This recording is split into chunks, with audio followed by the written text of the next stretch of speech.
ඉතින් අපේ ෆැක්ටරි එකේ රෙදි වල ඉටි තවරලා ඊට පස්සේ වර්ණය දුවයින් පස්සේ අපි මේ රෙදි ඉටි තම්බල ඉවත් කරගෙන වතුර උඩ ඝන වෙන්න ඉඩ හරිනවා. ඉතින් ඒ වගේ ඝන වෙච්ච ලේයර් එකක් තමයි මේ තියෙන්නේ.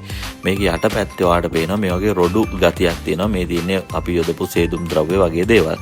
එතකොට මේක වතුර ගතිය තෙත ගතිය තියෙනවා. මේක නැවත පාවිච්චි කරන්න යනකොට මේකේ අවුවේ දාලා දවස් ගණන් වේලලා එහෙම කරන්න ගියොත් අපිට පාඩුයි. ඒ නිසා ඔයා කරන්න ඕනේ මේ වගේ දර ලිපක් හරි මොකක් හරි වැඩි කොස්ට් එකක් නොවන ලිපක් පාවිච්චි කරලා ඒකට දාලා මේ ටික රත් වෙන්න ඉඩ හරින්න. එතකොට ඒකේ තියෙන ජල වාෂ්ප ටික ඉවත් වෙලා ගියාට පස්සේ සාමාන්‍ය ඉටි එකක් වගේ වෙනවා. එතකොට චටපට ගාලා සද්දයක් ඇහිලා ඔයාට තේරෙයි ජල වාෂ්ප ඉවත් වෙනවා කියලා. ඊට පස්සේ නැවත රත් කරලා භාවිතා කරන්න පුළුවන්. වතුර පිටින්ම තමයි අපි මේ රත් කරන්නේ. කිසිම ගැටලුවක් වෙන්නේ නැහැ. වතුරත් එක්ක රත් කරත් නැවත රෙදි වල ඉටි ගන්න පුළුවන්. මේ තියෙන ඒ වගේ ඒවා අපි මේ පොඩ්ඩක් සූරලා අයින් කරනවා මේ රොඩු වගේ ටික.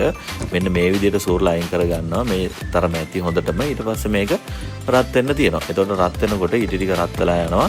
ඊට පස්සේ නැවත ඔයාට රෙදි වල ඉටි කරන්න පාවිච්චි කරන්න පුළුවන්. එහෙම නැත්නම් ෆැක්ටරි එකක් එහෙම කරනකොට මේවා දවස් ගණන් ඔයාට වේලන්න ගියොත් එහෙම ඉතින් කාර්යක්ෂමතාවය ගැන හිතා ගන්න පුළුවන් නේ. ඊයේ ඉටි තඹ ගත්ත මේ ඉටි ටික ඝන වුණාට පස්සේ අද වෙද්දී නැවත පාවිච්චි කරන්න පුළුවන් ගන්නට මේව හදාගත්තේ නැතොත් එහෙම අපේ කාලය අපත යනවා.